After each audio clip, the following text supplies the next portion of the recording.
Well. The band is back together.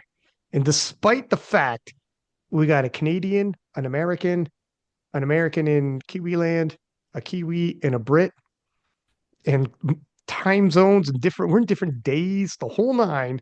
We've assembled the Avengers of powerlifting, and we're gonna do the Sheffield men's preview show. Women's preview show will be a separate item. You guys don't want to miss it, but this will be the men's.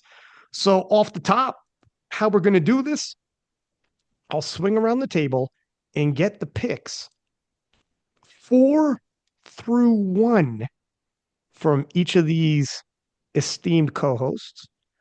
Then we'll give in no particular order 5 through 8 and why they're in the 5 through 8. We'll talk about the records. Obviously, Sheffield is based on percentage of which you could break the record. So we'll talk about why the lifters ended up 5 through 8 in no particular order. And then we'll also do 9 through 12 in no particular order and why those individuals are likely to end up in that bracket.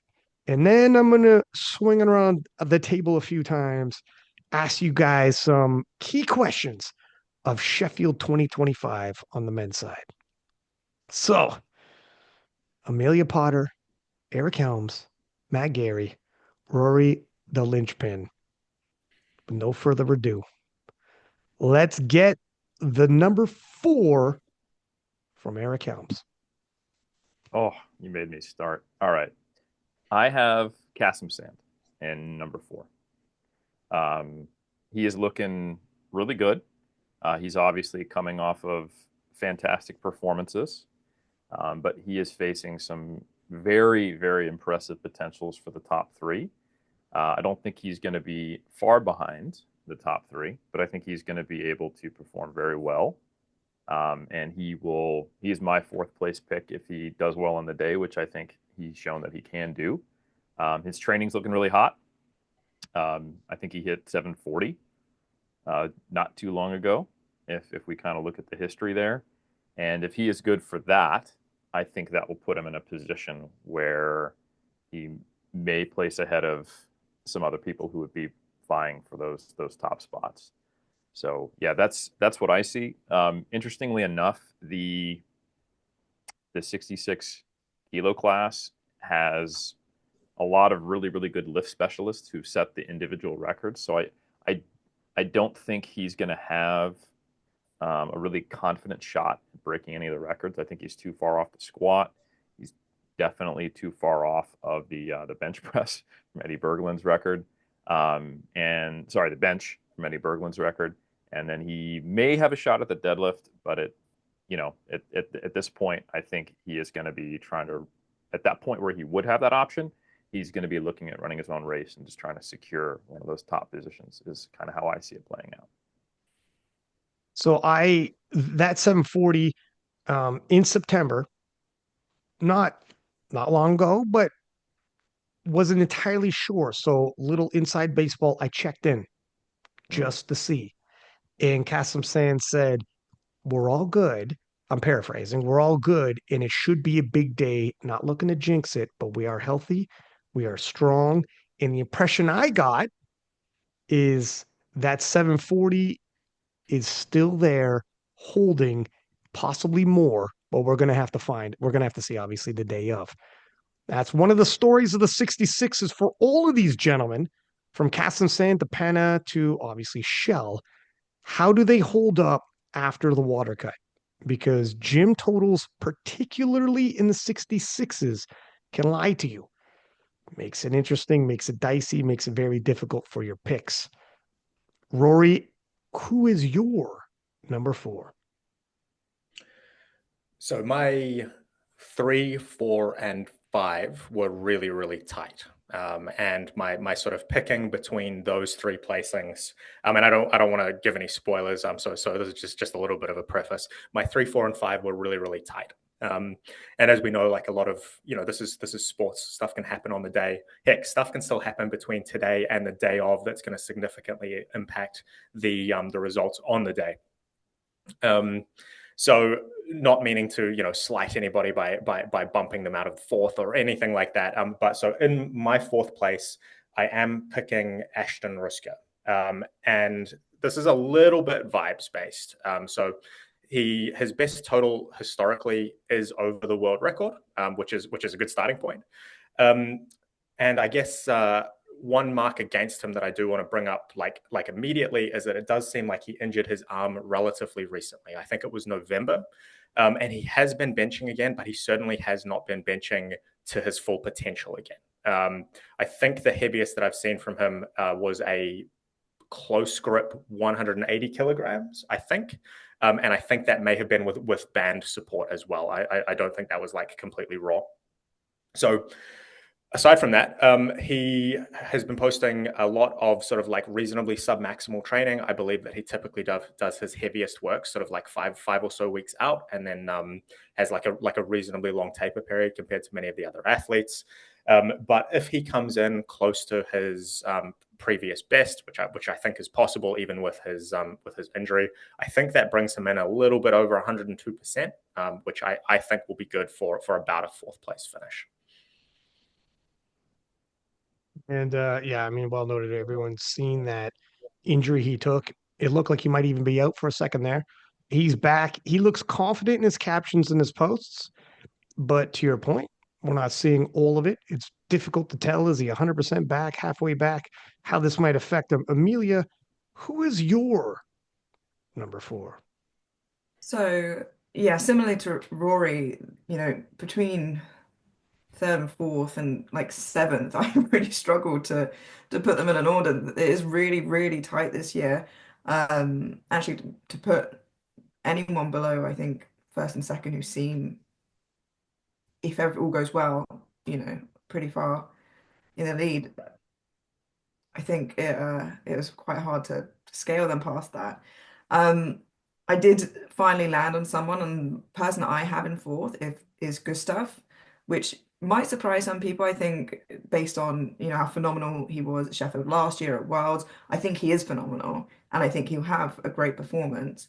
It just is based on the standard of the athletes at Sheffield this year. His squat's really close to the world record. I think he will obviously go over the total world record as well. I do think he'll have a fab day, but it was just really, paper thin making that decision between some of the athletes.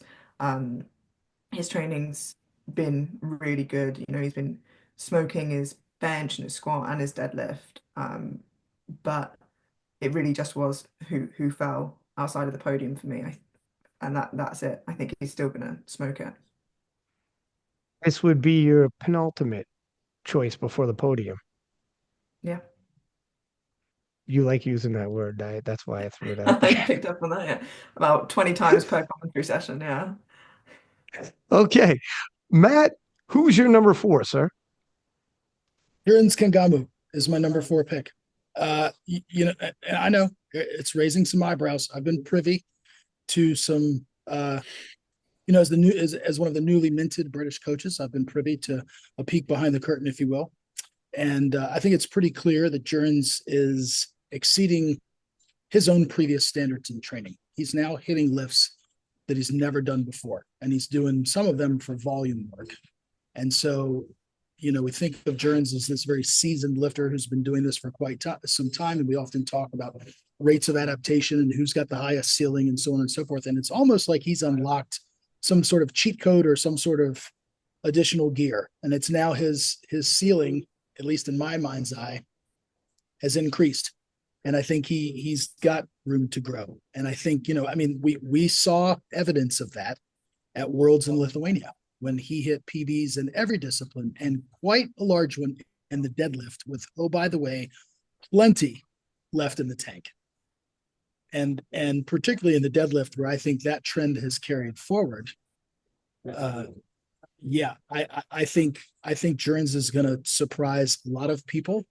Like the other panelists, very difficult to kind of pick those, 4, 5, 6, that whole range there. I mean, I think we could throw a bunch of names out and shake them up in a bag, and we could all be right or we could all be dead wrong.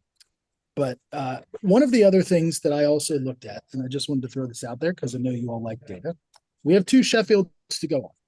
And if you want to make the podium for the men, at either Sheffield, you need to average 8 attempts. You need to make 8.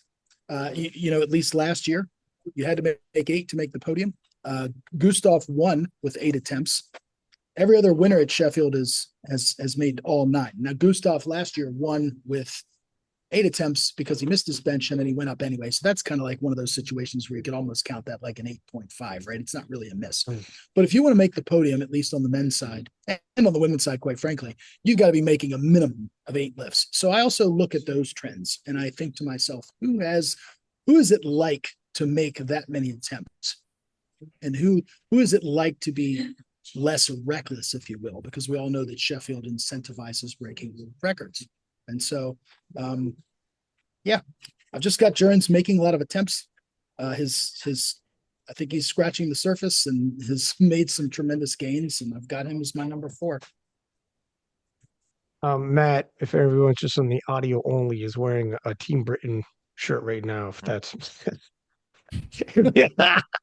And he's collar. picking his sides. Look at couple things I can tell you about Jurgens. So 310 comp squat. We seen him hit 315 already in prep for this. His squat is blowing up. He hit the safeties and retook it, grinded out. Like he's hitting 315 in the worst possible scenarios. And he's still taking 315. He said in a post he's never pulled 330 as many times as in prep as he has for the prep of this Sheffield. So to your point, Matt, in terms of his deadlift blowing up for last world, and being such a reliable weapon there and literally winning him the world title there and having more in the tank, his deadlift's even bigger now. And then of course, hitting PB or personal best in terms of his bench press. So all 3 are moving. Despite he's in his mid-30s, but he's peaking. And his gym lifts are never going to be as flashy as somebody like Russ. He doesn't do top end lifts. He doesn't post his top end lifts very often. I just mentioned the squat, but you're not going to see all his PRs all the time. It's not written in his program often where he's doing top end singles on a weekly basis. So he can fly under the radar with his progress. You need to read his captions. You need to double back and take a look. Where is this in relation to his previous gym lifts? It takes a little bit more detailed in. I agree with you, Matt. I think his top end looks huge. He's never had an issue in terms of cutting weight. And he won worlds in the 840s and then a week later hit 852.5 at Silent Worker when he didn't have to just load the bar specifically to win, which gave us a little bit more of where he's at. That's within 10 pounds of the top end for Russ and the top end for Ade. He's right up in there. I think if some people don't take that 852, people think just totals. And they're like, well, he has the world championship, but he doesn't have the total. It's a lot closer than you think.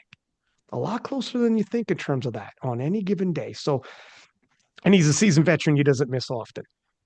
So excellent pick there. And we'll take it back to top 3 now. And I think this time we'll start with Rory the linchpin. Sorry, was that during your fourth as well then, Ryan? For me, okay, so if I'm doing commentary, I won't do picks. Okay, right. Yeah. I follow the line of everyone knows I'm a UFC fan and commentators. If they work an event, they won't do picks. Just make sure they don't get in trouble with biased commentary. You'd be surprised how people actually. I too am working the event, Ryan. Well, you're doing commentary, so it's okay. No one can say you're biased with your commentary. But I almost called you Red Light Rory. Rory, the linchpin. Who was your number 3? Fortunately, not refereeing Sheffield. So in number 3, again, to Amelia's point, sort of 3 through 7, we're talking like tight enough that the difference between 1 or 2 missed lifts is possibly the difference between, 3rd and 7th, depending on how things shake out. But I do have Ade coming in 3rd. Now, a little bit of a difficult pick. Largely, this is based on the improvements that I've seen in his rep work over the recent months. I haven't seen a lot of top end work from him, but his rep work is improving substantially. So even if his top end is improving more slowly than his rep work, I think that puts him in a really good place. He is also the current world record holder in that weight class. However, I will sort of like put the mark against him that he is not particularly experienced compared to many of these other men. So, like to Matt's earlier point, Duran's is like a very seasoned lifter, and we can almost pinpoint the moment at which he like sort of switched into like pro powerlifting mode about 2 years ago now, and just everything switched on.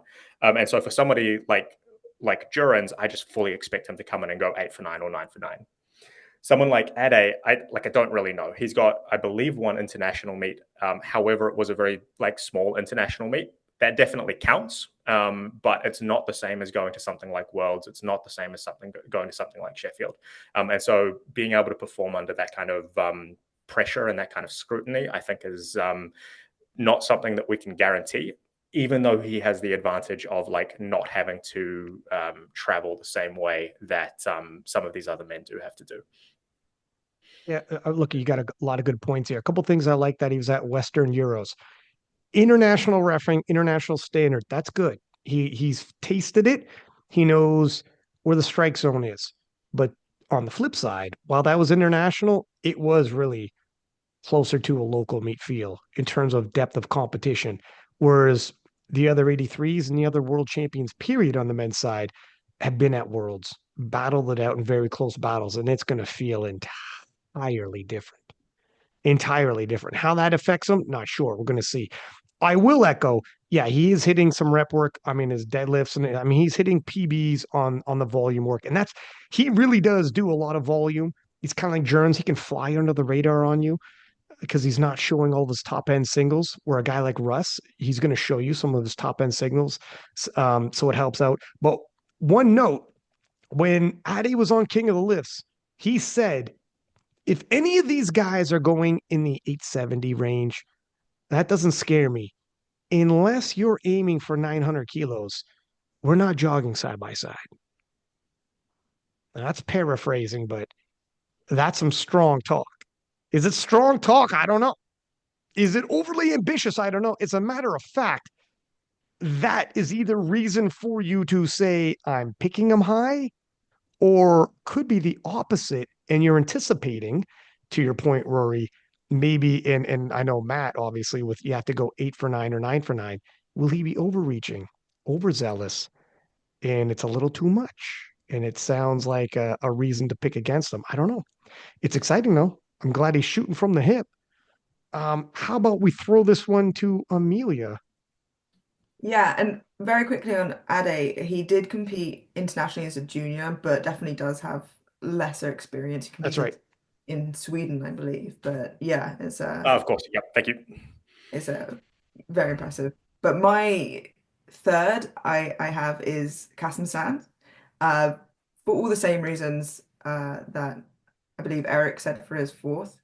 You know, he hit that 740 in September, which doesn't seem that far away from where we are now, but also wasn't that far away from Worlds, where he, put up that big total. It's the reason I don't have him potentially higher even is only because Kyoto pushed the world record up anyway. And we obviously know there's hot competition in the 66s for Sheffield, which I'm sure we'll get into a bit later. But it's worth remembering it's not just about who breaks one singular person in a weight class who breaks the world record the most. It can be obviously multiple people from the original record. And if we always say this big if it translates on the day, which we see it has done for a lot of athletes before, if he can bring that 740 that he hit in September to Sheffield, he's in a really, really strong position to stand on that podium. And I do think there's a lot of people out there that maybe are kind of underselling him a little bit and forgetting how strong he actually is. So for all those reasons, I've got Kasim Sandown in third.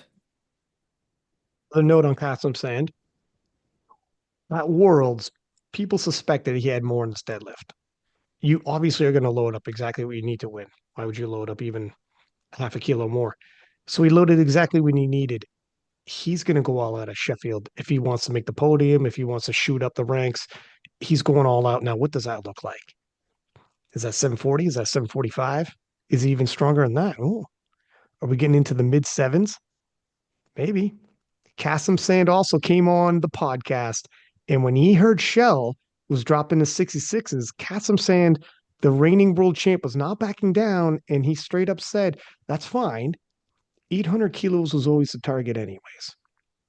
Now he wasn't saying for Sheffield, but period. The fact that there's 66 and 800 kilos was floating around doesn't doesn't scare him, and that should let you know where his top end is, at least in his mind's eye and his coaching staff's eye as well. Matt, who is your number 3 and first lifter onto the podium for you? Number 3, I've got Ashton Bruska. And let me say this, the only reason that I'm putting him at number 3 is because of the pec injury. I could make a very strong case and strong argument for having him higher and perhaps even winning the entire show. I think people have written Ashton off and have completely forgotten him. It's as though he's become this afterthought to everybody. And we have to remember when you come through the data that is Ashton Bruska and his performances. Matter of fact, he's not necessarily an 8 for 9 or 9 for 9 guy. However, there are reasons for that, and oftentimes it's because he's passed attempts, or because he's had these competitions won, and then he shot for the moon intentionally towards the end of the meet and kind of loaded up and so forth. And he's been able to play with house money, as they say. He's had that luxury because oftentimes he is the strongest man in the room. Here's another reason that I've got him on the podium at 3rd. There's only one man in the building who is going to pull after him, and that's Jesus Olivares.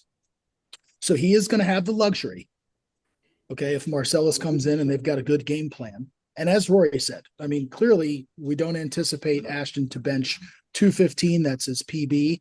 I think based on what I've seen, he would probably be fortunate to bench 200 kilos. I don't even know if he's going to get to that point. However, we know that he's world record squat worthy. And we know that, he's not going to beat Sanchez's deadlift, clearly, but he can pull a house off the floor. And because he's going to have the luxury of going essentially, as Amelia likes to say, penultimate, he'll be the penultimate deadlifter on the 3rd round, right? He's going to have that luxury. He's going to get to survey the scene and put on the bar what he needs and what he wants. And I sincerely think that they are going to have a game plan that has him at 8 for 8, and I would anticipate him loading up and being able to put himself in position. And if not for like I said, if it weren't for this pec injury, I would potentially have Ashton a lot higher. I think he's flying under the radar. He's the ultimate competitor. This guy is a juggernaut. He's a tank, and he's coming in with all guns blazing and every barrel loaded, so to speak, except obviously for the bench. So that's the only reason that I'm putting him in 3rd. And I have a lot of faith in him. I have a lot of faith in Marcellus. I didn't pick Marcellus as my coach of the year for no good reason. And so that's who I've got as my number 3. Don't write him off. Interesting. There are some questions around Ashton. At Worlds, obviously, again, loaded up exactly we needed to win. We didn't get to see the full steam of how much work he's put onto that deadlift. He's got a monster deadlift. And then coming into this one, an injury. How bad will it hurt him? Not entirely sure. How bad does it hurt the bench? How many kilos is it off? There's question marks around him. But I also agree, to an extent, people are looking past Ashton, and perhaps it was Bob Matthews. Perhaps I'm not sure what it was, but and also him bringing down his total just to secure the win at Worlds, which is the proper move to do. So we'll see how it all plays out. Hopefully, he's as close to 100% as possible. But Rory, or sorry, but Eric, what is your number 3 pick? Mine is Ade for a lot of the same reasons that have already been mentioned by my other luxurious, that's an interesting choice of words. I was going to say illustrious, but we'll go with luxurious co-hosts here. And actually, similarly to the argument about having a big deadlift and pulling after people, I think Ade is going to be in a good position because for the other folks I have in my top 4, he's the biggest deadlifter. So I think he is going to be in a position, because I really struggled to put Ade in 3rd or 4th. And I eventually went with, you know what, I think Ade is going to be able to use his advantage on the deadlift to get him in the right spot. So I think nothing really new to add, just to that other bit of commentary about when we think and we round out who the rest of the top four are. You know, he's, at least because I don't have Ashton in my top four, he's the biggest deadlifter. So that's kind of where my perspective is. And that's not to say that Ashton isn't close to the top four, which we'll get to next, because I think he is being overlooked. I just, you know, we obviously have to make some decisions about how much we think that pec injury is going to affect him. And there's just very marginal differences when you start looking at, honestly, after my top two, there's very marginal differences then for the next 4 or 5 spots. Tell you, when Ade was on the podcast, he estimates his top end deadlift is absolutely. We haven't seen even a glimpse of where he thinks it is, and he's hitting personal bests in training for this. Where his deadlift will end up on the day, I don't know. I mean, people get ambitious. People get very ambitious when they throw out numbers, but his top end deadlift might shock and rattle people, and he could really easily shoot up the rankings come I would deadlifts. not be surprised if he tried for a world record if he needed it to get where he needs to go. And this is where, yeah, it depends how it goes. I don't. Does anyone know who's handling Ade?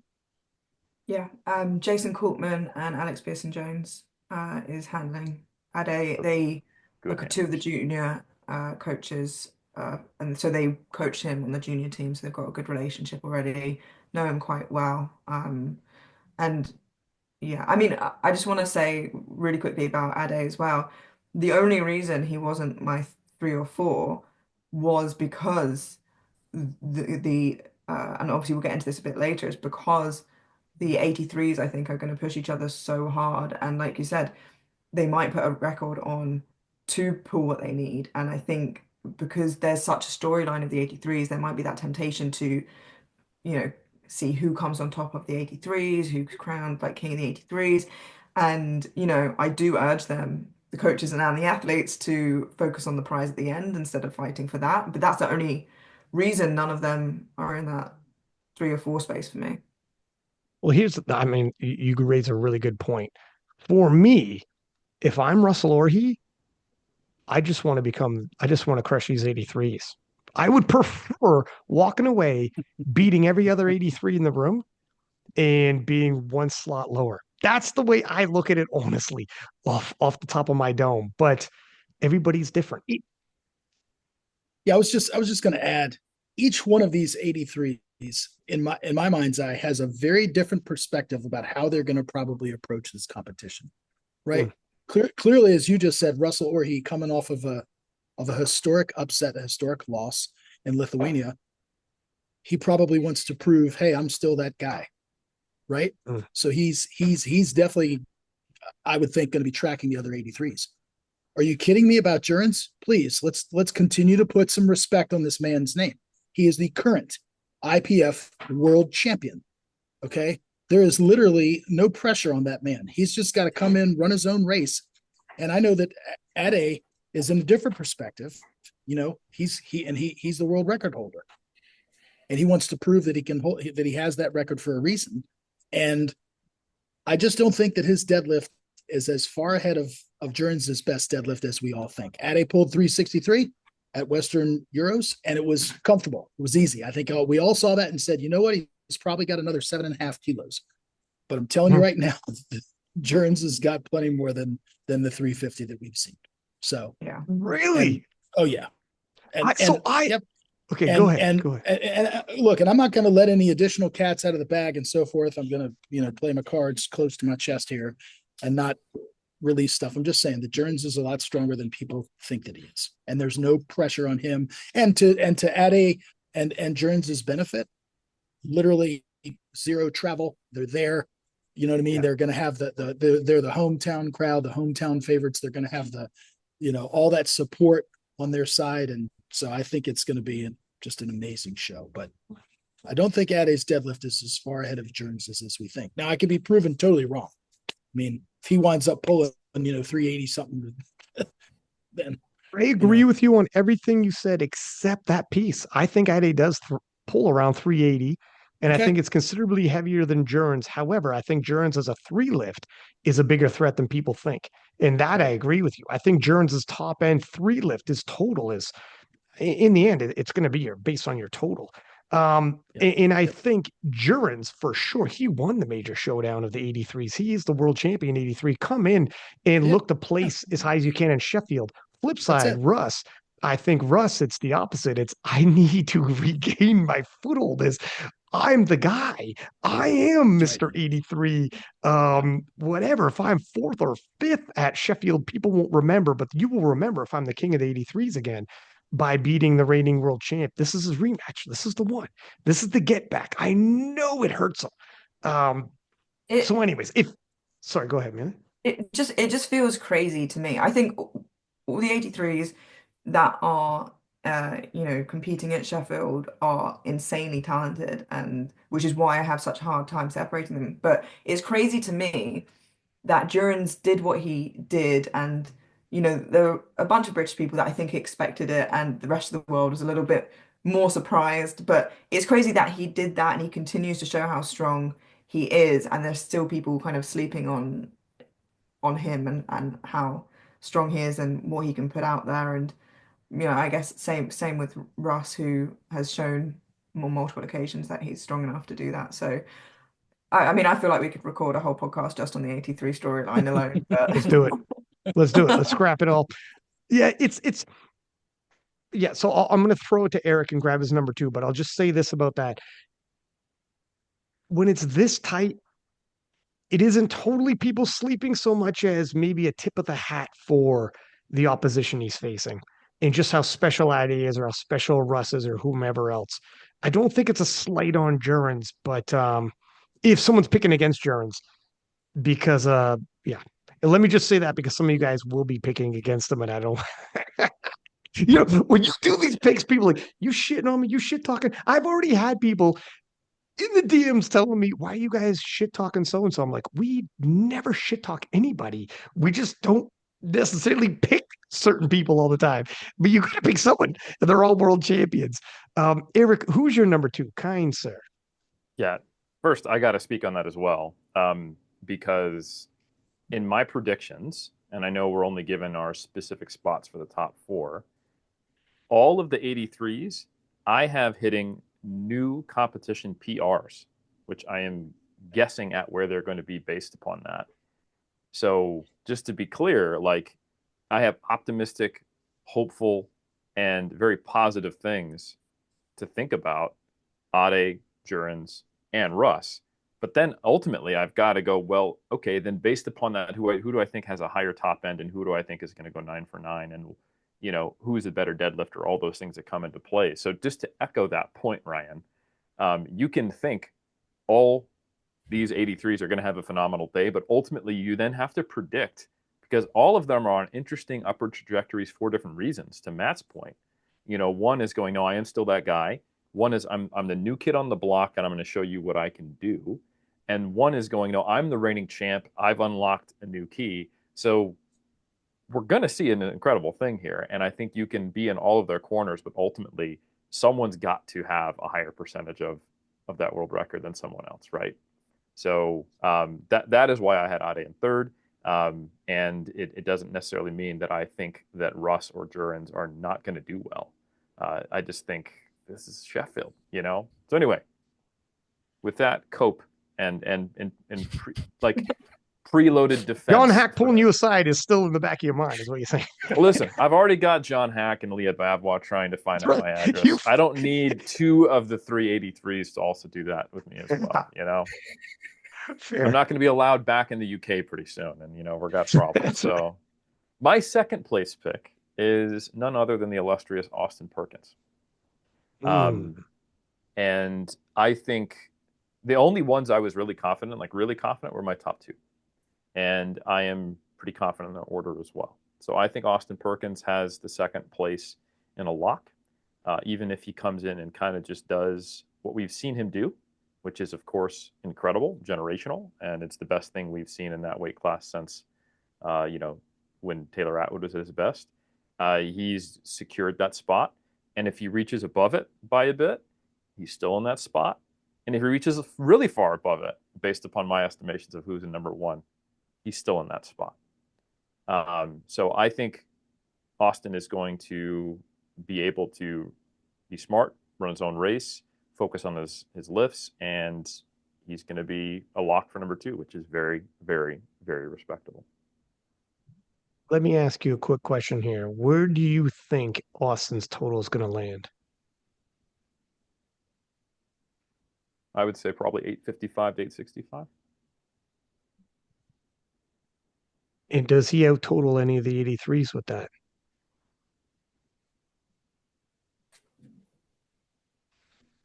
You know, I would have said potentially until Matt started talking about where he thinks Jurgens is going to be. So I actually do have Jurgens having a very good day, and I have Jurgens slightly ahead of where my prediction for Austin is. But of course, these are just kind of me picking Amelia, numbers. he's sleeping on him. He's sleeping on. I changed my mind. I was like, well, you just kind of gave away who thought which 83 was going to be in front of us. So Oh, listen, man. Eric, for the record, if I just look at my spreadsheet right now, no, I don't have Austin out totaling any of the 83s. Okay. But it's close to one of them, and I just told you who it is. So there you go. Matt, who But the is answer your no. number? He's not totaling over any of the 83s. Okay, so no sleeping is had. I'm awake. Everyone I got a is feeling. respected. I got a feeling someone's going to pull you aside at a brunch. I just know this is. I'm just catch gonna me. I'm just gonna get rabbit punched. That's all. I don't even know what happened. Yeah. This is the Eric's only time always- Eric's happy to not be going to Sheffield because no one can pull him aside. That's Yes. right. That's right. From Penna, Lee to John Hack, Eric's always got something going on. Matt, who is your number two, sir? Shell Backlund is my number two.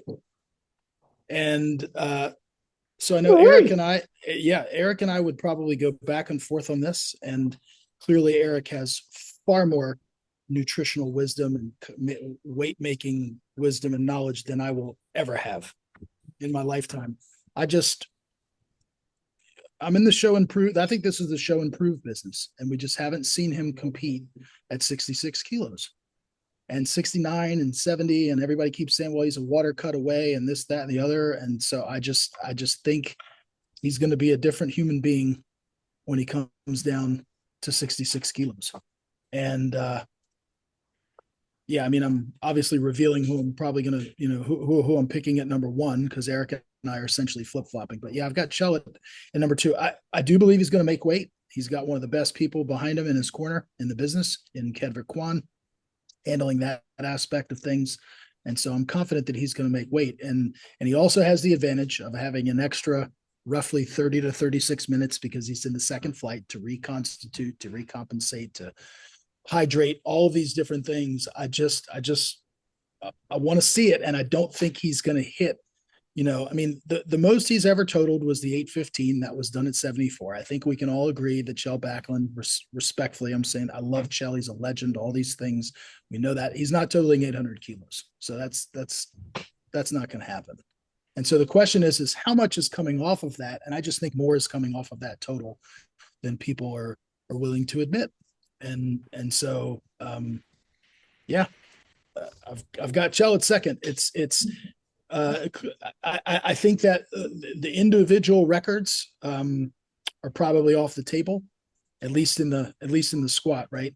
For Chell, the bench, the world record is currently 213. That's going to be off the table as well. The deadlift is a completely, another story. I mean, he and Kasim Sane will probably be fighting for that deadlift. And so, we'll kind of see how that unfolds, but I just think 66 is a completely different ball game, as Penna can testify to that fact, than weighing 68, 69, 70 and doing these monstrous things in training. So that's why I have. Let me ask you something.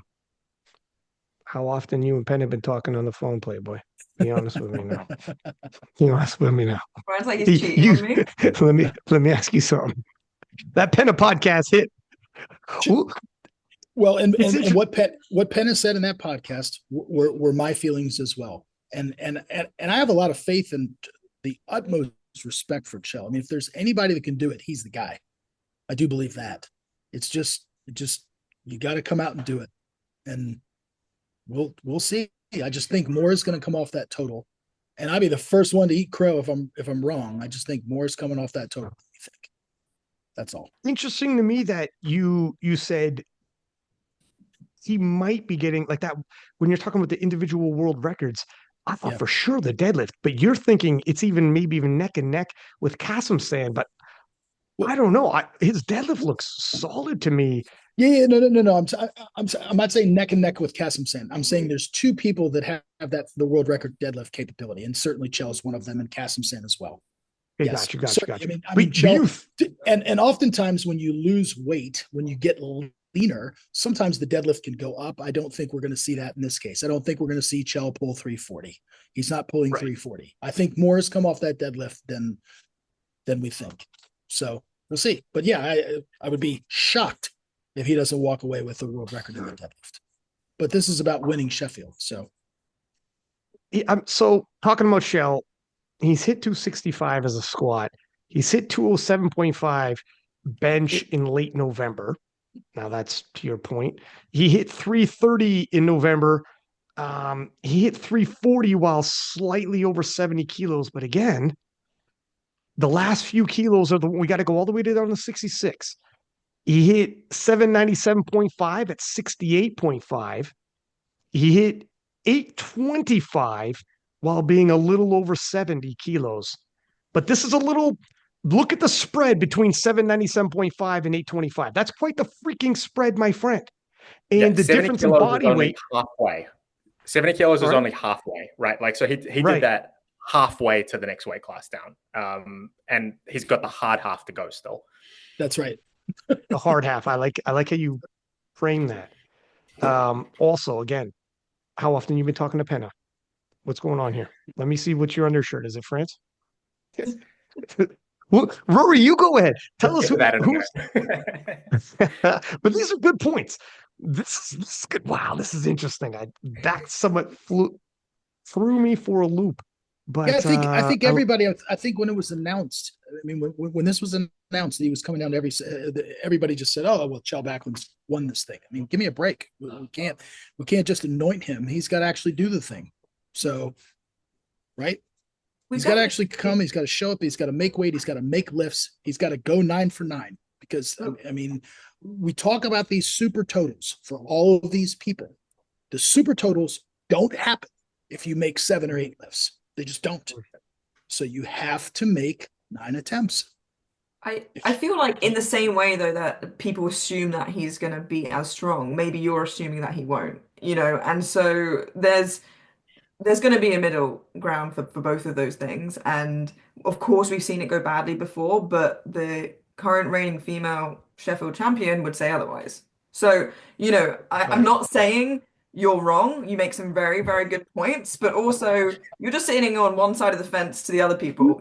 There's no middle ground there. I'll say I think you're wrong. All right. Straight up. Oh, I know. Straight up. Amelia's being very British. Amelia's being in the middle, but nice.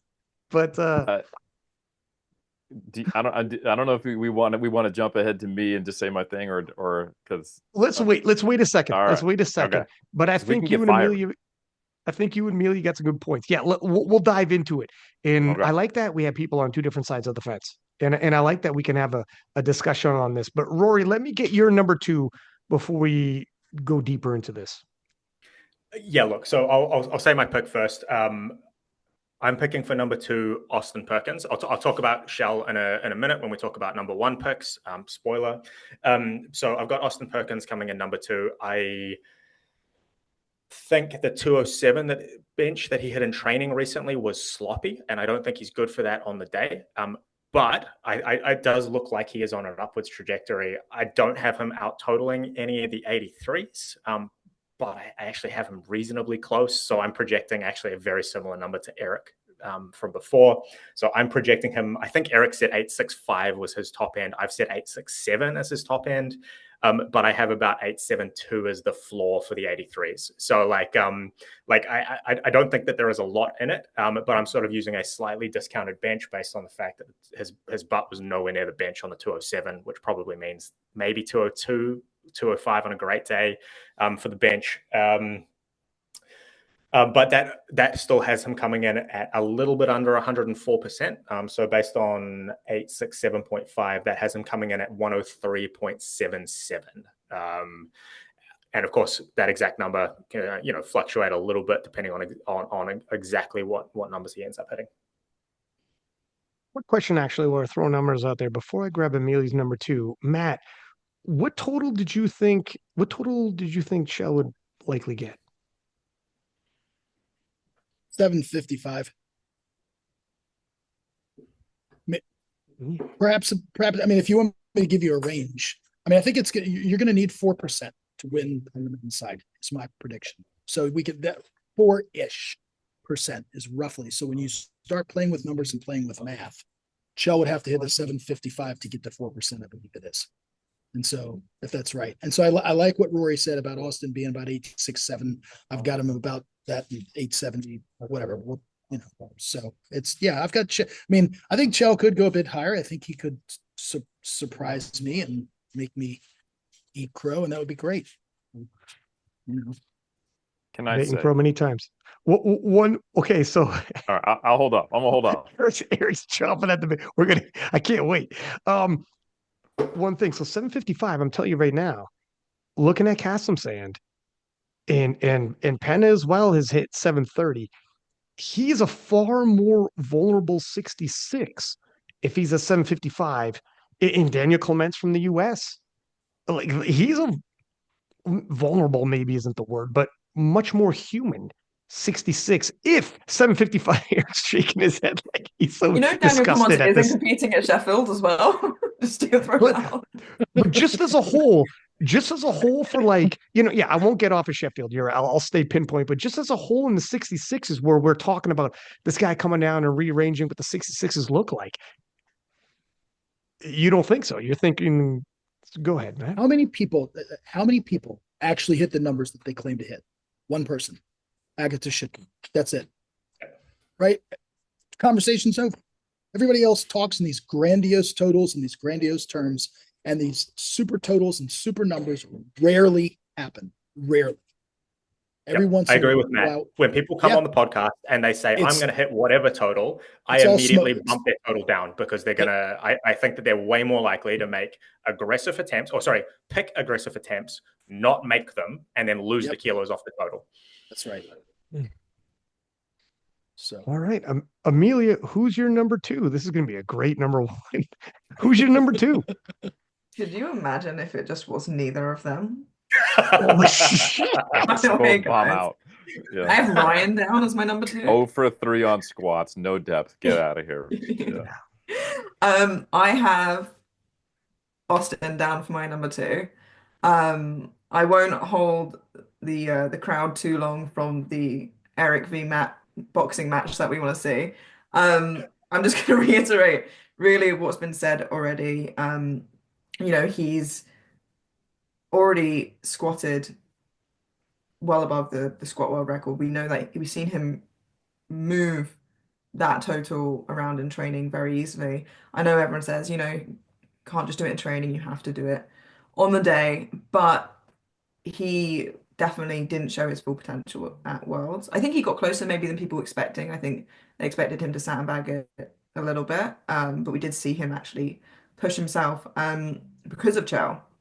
But yeah, I'll just mirror what's been said already about Austin so that we can get onto our number ones, which I don't think even probably need to be announced based on everyone's reaction to Matt's number one not being Chow and everyone else disagreeing. So yeah, I mean, and we'll get into I'll just echo Austin.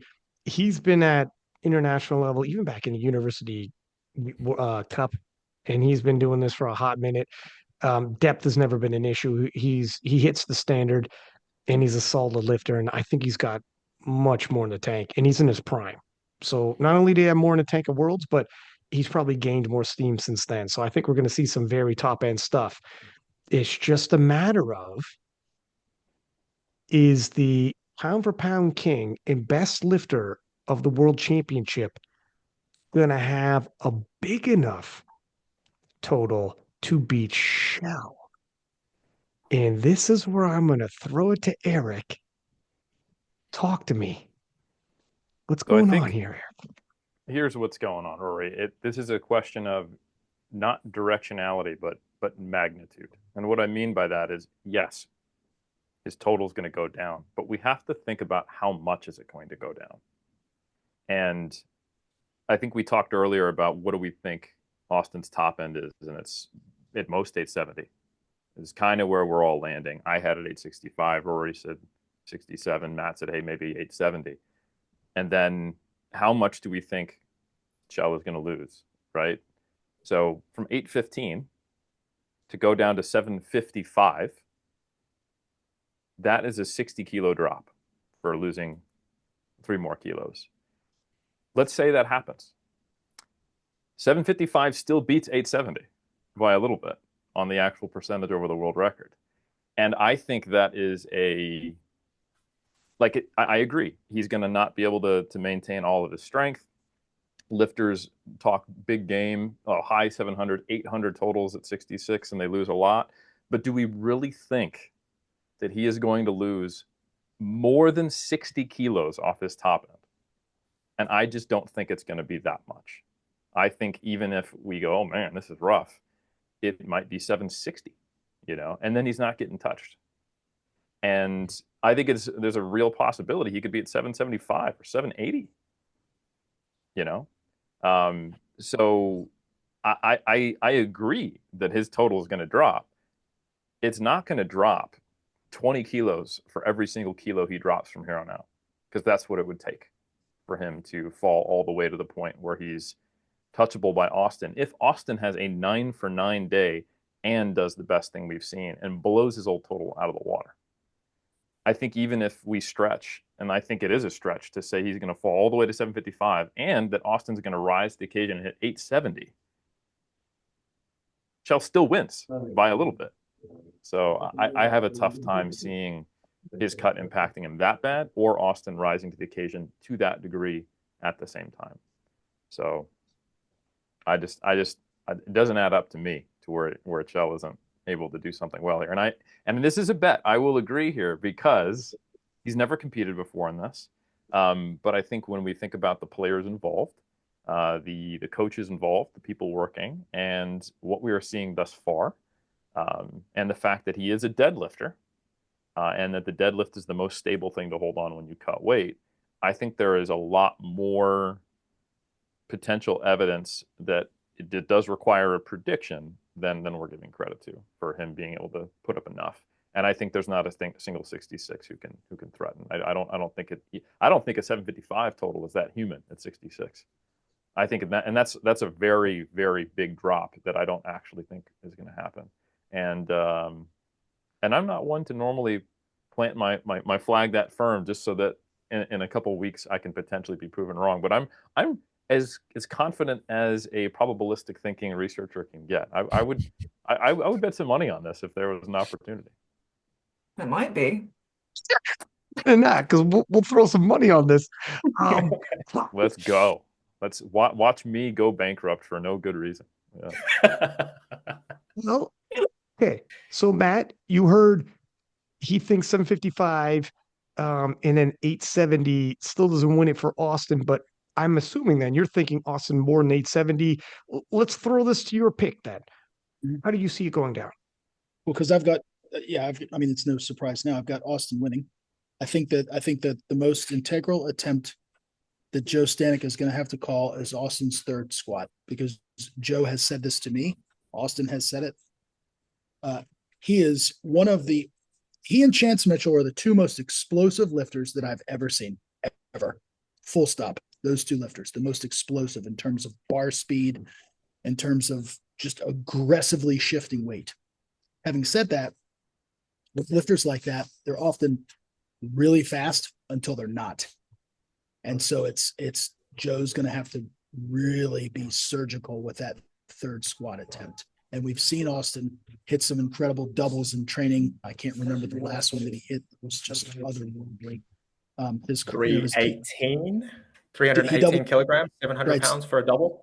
Right. So he essentially doubled his PB. His comp PB, he hit for a Insane. double. Now, that's not going to extrapolate to this 330, 335 squat or anything like that. But I think he's going to be squatting somewhere between 322 and a half to 325 would be my guess. Austin tapers well. I think he's going to be able to execute and keep his butt down on the bench. And oh, by the way, his PB deadlift is only 2.5 kilos behind Chell's. And I think Chell's going to lose a little bit off his deadlift. And so I think Austin's got 870 capability. And again, I think there's a reasonable chance to think that he's going to pull after Chell and he'll have that advantage where Chell will be done with his competition. And Eric, I think you've forgotten Chell missed 3 attempts at Worlds. And he missed all of his final attempts. Now I know that he came in less than 100 at Worlds. I think that's well documented. He seems to be healthy now. I've just seen a change in his countenance, a change in his bar speed, and some of the lifts that I've seen. And some of the lifts now, as he's beginning to lose those additional kilos, do not look as snappy to me as they did before. And I think, to the conversation about the other 66s, the lighter you get, I think the harder it is to maintain full strength capability and hit the numbers that you did in training and all of these sorts of things. So again, I know that I'm the black sheep here. I'm the only one picking Austin to win this thing, but that's kind of my rationale. So we'll see. If you're right in terms of Shell being 755 and you have Austin going around 870, but I also agree that probably Austin's going to be deadlifting last. So I think so. he has that option. He has that option of loading up what he needs.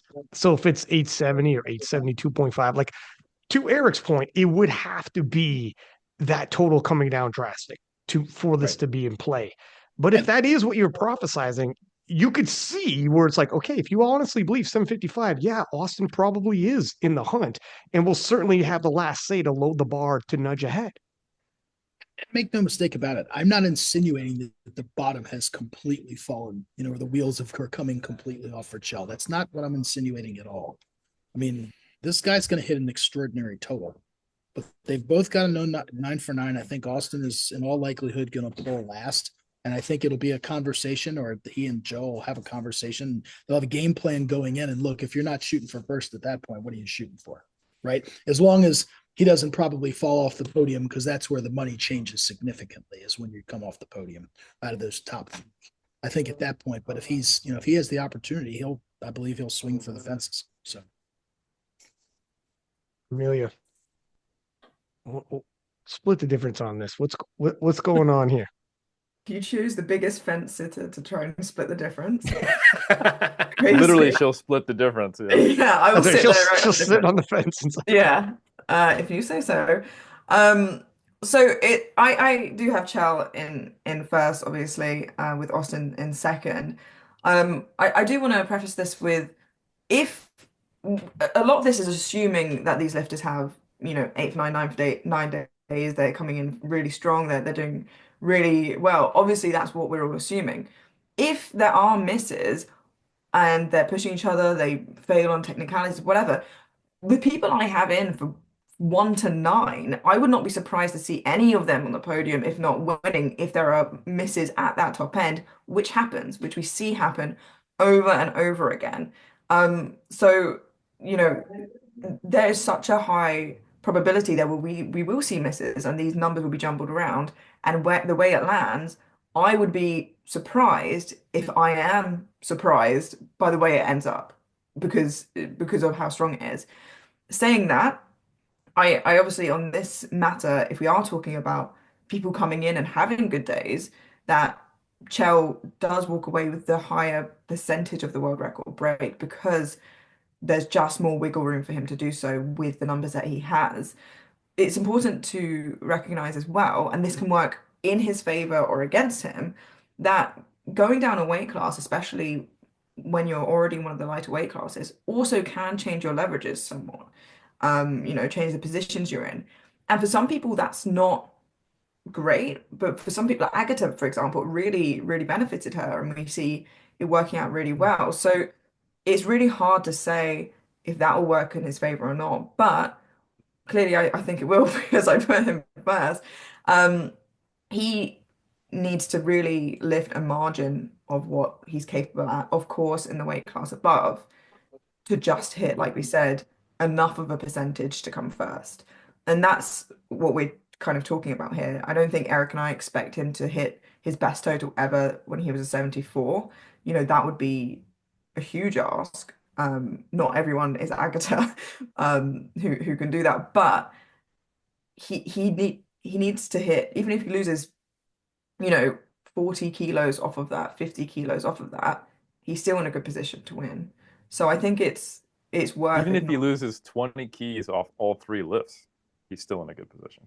And that's why it's hard to bet against him, because he has the wiggle room to lose all those kilos. And you made a good point of, obviously Austin's deadlift is bigger, so he has that chance to put on what he wants. But Austin is going to have to work out what we know is like his top end range, and we know that is. Whereas Chell can afford to work at what is his known like mid range. So that's kind of where my mind is with that. Matt has obviously a great point of he may not count in after that cut feeling super strong. But I stand with what I said before. There's one side of this war, Eric, that says he's going to come in feeling strong, and the cut isn't going to affect him negatively. And there's the other side of, oh, it is going to affect him badly, and he's not going to do that well. But you're To be making the same clear, argument on the other side of each other. to be clear, I actually think the cut is going to affect him, and it is not going to go well. And I think it'll still be enough. Because if he loses 20 keys off all three lifts, I think he's still untouchable. And I think that would be an example of him going, oh, crap. Because I mean, like, so he's hit, 825 at 70, and he's hit just under 800 at 68 and a half. And he's probably thinking, okay, cool. The mindset of these lifters, like they say, they come on King of the Lifts, they talk a big hype. He's thinking, I'm going to hit nearly 800. If he thinks he's going to hit 800 and he hits 760, that's a great example of having a bad day. And if he hits 760, he ain't getting touched. So that's kind of where my headset is at, is he can have a bad day and he's still pretty far ahead. So Yeah, that's exactly what I'm thinking in the less British way, where I said he has the wiggle room, a little bit of wiggle room. I want to say two final things about this. First of all, if Kyoto had not increased the world record, we're not even having this conversation, right? Okay. To be fair, because the previous world record was set by Kasim-san, it was 710.5. Kyoto recently at the Asian Championships push it up to 725. So had he not done that, we're not even having this conversation. You don't want to say just hand him the trophy, but my God, I mean, he could come and have, presumably an awful day, lose a lot off, and still get the job done. Now, these gym totals, word about these gym totals, which has become now all the rage, posting up your weekly gym total and your weekly gym lifts. Some lifters do not achieve that gym total in the same way that they would manufacture or engineer that total on game day. We have no idea how many attempts it took them to get to that top single. That could have been their fifth squat attempt, right? So you don't pick attempts in training or loads in training necessarily the exact same way that you do on game day. You've got 3 attempts at the sucker, so you better be precise. That's all I'm saying. And if you start missing, the wheels are going to come off quickly. And I'm not insinuating that Shell's going to do that. He does not. He's typically very reliable. So I'm just saying these inflated gym totals that we see on Instagram all the time. I mean, how many attempts did it take the person? That was their top set, but we don't know how many sets they did before that, essentially, to lead to that top single, that top PB. What I will say is that, and maybe this is obvious. I think, and I'm sure this is, I don't want to speak for you, but probably how Eric and Rory feel about the matter as well. We definitely think, and you can correct me, please do correct me afterwards if I'm wrong. We definitely think Austin is going to be absolutely incredible. We just think the percentage works in Chel's favor a lot better. That is nothing against Austin, and I cannot stress enough how formidable both of them are. Austin is going to put up something absolutely insane and wicked, and you're right, with Kyoto bumping it up, it definitely did make it ever so slightly more challenging for him and Kassen-san. you know, in that kind of top bracket, and it's, you know, and even, you know, and even Pano, who said did 6:30, sorry, 7:30. It's now just 5 kilos above the world record, but just ends up being that the percentage works so much better in Shell's favor than Austin's, and that's not saying Yep. what both of them do is not incredible. Fence. You know, to Matt's point, Shell has had some days here and there where he's missed final poles, he's missed some lifts here and there, and he's had some rough days in his past. If he has a rough day here, he's in, you know, this is obviously what Matt's thinking is he's going to have a rougher day. I'm not Eric's eyebrow raising, paying close attention. I'm trying to be. Listen, anyone listening to the audio versions, do yourself a favor and go to Spotify or YouTube and watch the video version of this too. Because Eric can't help himself. Eyebrows up and I never Shell, once said he's going to have a bad day. Matt thinks he's going to have a terrible day. Sorry, Never once terrible said day. Shell will have a bad day and still win. Fair. Could have a bad day and still win. Could have a bad day. We'll see. Put it okay. We're going to get to Rory in a sec. I'm going to tell you something. Shell has been in my DMs asking me when does the podcast drop. When my man hears this, look, I will be he's so fired up. Shell, if you win, I will be the first person in your line at the meet and greet. Everyone's gonna want to get a picture. Meet and greet. Everyone's like, I need a picture of Shell and Matt Gary. It's gonna be amazing photo op. I love him, and he knows that I love him, and he knows that I revere him and respect him, and I think the world of him. I really, really do. And if he pulls off all of these things that we've been talking about, that's a whole. I mean, he could go down in history as the greatest of all time if he does some of the thing. Yeah, he's unreal, otherworldly. I'm just saying, show and prove. We'll see. He's got to come down to 66. He's got to make weight. He's got to make lifts. And Shell, my goal is that if you don't win, it's a bigger loss for me than you based upon how much I've hyped you up. So you will be getting DMs from me how disappointed I am and how bad you made me look. And I will pretend my account got hacked and that this was all AI generated for sure. That's right. Do you know what you did to my career, Shell? Do you know what you did? Especially in my background, we're talking about you cutting weight. Do you know what you? I just lost my PhD. But you guys, I love when people entrench themselves heavy on either side, and then it becomes once you're off the podcast, like, holy shit, I hope this works out. What have I done? I've doomed myself. And I just sat there in the middle, and the future of powerlifting. Yeah. Rory, what are you thinking here? Okay, so starting point. I agree with Amelia and Eric, though I'm going to hedge a little bit less than Amelia. I've got Shell winning. Is he taking a haircut on his total? Yeah, 100%. To Eric's point, the question is how much of a haircut can he afford to take and still win? I was estimating between 40 and 50 kilos, which still means he's coming in at like 108% of the world record total or something.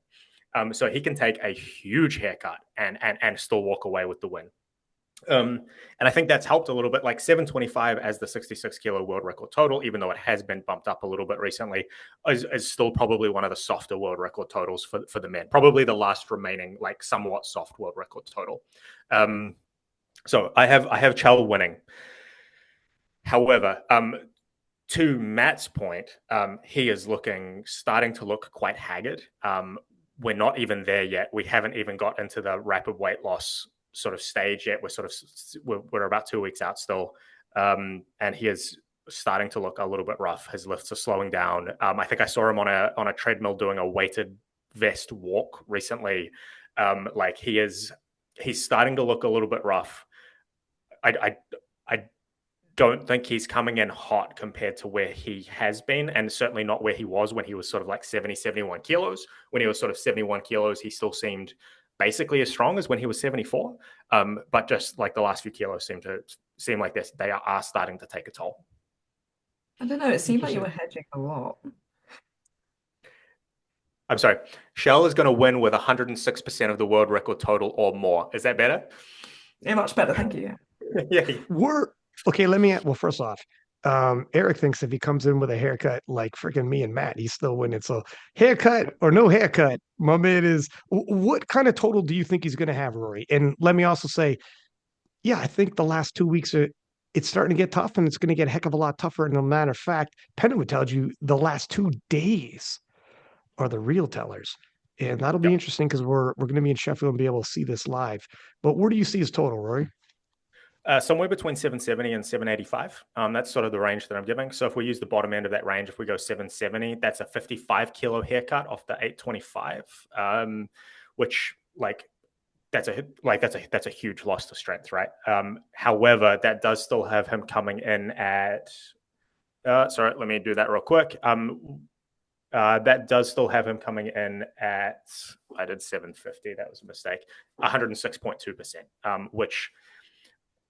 I just nobody is going to be able to touch that. Even with Austin coming in, I've used some reasonably optimistic numbers for Austin, and that still doesn't even get him close. Interesting. This has been amazing. I'm so glad that. Can you imagine we did this without Matt? Matt's like, I don't know, my Wi-Fi is not good where I'm at. Can you imagine we didn't have Matt on this? This made it so much better. I'm definitely clipping the Eric versus Matt on this and freaking. Oh, good. That is good. Third squat attempt for Austin. That's the key right there. That's it is key. That's the lift of it because that's where he's building, essentially the lion's share of his total in proportion to the other two. And so that he's got to keep hope alive. Yeah, that's right. That third attempt has got to be bang on. It's got to be something that's a high probability make, but a robust third squat. So, yep. Amelia, you look like you wanted to say something, but no, because it was kind of sassy. Well, let's hear it. Let's go. Amelia, see, I do. We just have to keep talking, and eventually Sassy's going to come out. I was just going to say, surely that's how everyone's third attempt squat should be. It should is the operative word. I'm just saying, it's a very good point, but that's what everyone should be aiming for on their third squat. But that's the is-ought thing, right? Like a lot of people are not doing that. A lot of people are making decisions based on hope, rather than on probabilities. Some people may have even burned their ships. Just saying. That has happened at Sheffield. So I'm getting back on the set. Look, we got a lot of sound bites here. All right. Let's take a quick 2-minute pee break, come back, and we'll dive in through number 5 through 8. Do it.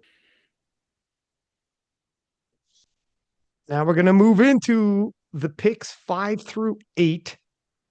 And I'm going to get all your picks 5 through 8 in no particular order. And I'll just get them all at once. Otherwise, it's going to sound like picks anyways. So let's throw this over. Eric, tell me your picks 5 through 8, and you can give me a little bit of reasoning behind them. Yeah, so I think I mentioned earlier, the third and the fourth spot were pretty tough. But I do, in my mind, see them as above the 5 through 8 spots reasonably firmly. And it's kind of crazy to think, if we had looked back at last year's Sheffield, for me to say that Gustav Hedlund would be in the 5 through 8 range, you'd be like, no way. But then, things have happened. We've seen the 93 kilo record go up. We've seen a bunch of 83s come out of the woodwork. We've got the news that, Chell is dropping down, obviously Austin Perkins. So I have a lot of amazing names in the 5 through 8 range, which is kind of just, bonkers. Like I have Ashton Rushka, and again, this is in no order. I have Jurens Kingamu, I have Gustav Hedlund, and I have Russell Orhe in my kind of middle of the pack rankings. And yeah, they're really tightly clustered when I look at kind of the predictions that I have. So I'm glad we're not doing them in any particular order, because I have far less confidence in my essentially 2 through 12 compared to my top spot, as I made it pretty clear in my discussions just earlier with Matt about who I think is in the top spot. But that's my 5 through 8. Ashton, I think like Matt said, very good argument for why he could be higher if it wasn't for the pec injury. Gustav, he mentioned he's not afraid of 920, and maybe he's there. And he's probably, out of all the guests on King of the Lifts who makes bold predictions and comes down, I would say he's probably the least likely to totally blow that out of the water. But I'm not quite sure that he can do a 920. I do think we're going to see Gustav total over 900. That is my prediction, which is kind of cool. So, yeah, there's that. And I do think both Russell and Jurgens are probably going to have new PR totals and be totaling above the world record. I think, unlike prior years in the Sheffield, where we saw very few men actually breaking the world record, I think this year we're going to see a lot of world records fall. Not by a lot, but by a little bit. And it's just not going to be enough compared to what those top 3 or top 4 are to just be at 100.5% of the world record to actually place in the upper echelon. I'd be comfortable with all those men breaking the world record, even Ashton with his a bench gone down or not. I think he had a lot more in his deadlift, and that could change the outcome there. Rory, what is your 5 through 8? I'm actually very, very similar to Eric. And I have all of these men of being at least capable of breaking the world records as well. And so, in my estimation, to be on the podium, you need to be breaking the world record by at least sort of 2, maybe 2.5%, something like that, like bare minimum. And so I don't think any of these people are specifically going to do very poorly or anything, but breaking the world record by 2.5% is like a tall order. So in no particular order, the men that I have 5 through 8: Gustav Hedlund, Russell Orhi, Jurgens Kangamu, Custom Sand Senyumong. And Amelia? Yeah, so as I kind of alluded to before when I gave my top 4, and even, towards the end of that when I put Chell first, depending on how the day goes, any of my top 9, I wouldn't be surprised to see in any order. But the 4 middle bracket that I've given, again, in no particular order, is Ashton, Jurgens, Russ, and Ade. Like I said, I think the only reason I haven't got any of those 83s higher is because the fact that they all will come in with a different, not a chip on their shoulder, but something to prove, and something they want to be the top 83. And I know they won't lose sight of the big picture, but that's always going to be, in their mind, same way as Jad versus Natalie last year. That was a big kind of rivalry as well. With Ashton, just to mirror what's been said already, he's not posted too much of his training. He had obviously that injury he's dealt with. He's obviously shown how strong he is. And it was really, really hard, to even kind of move around some of these athletes in number. But those are my middle 4. So the 383s and Ashton sit there for me. Matt, your 5 through 8?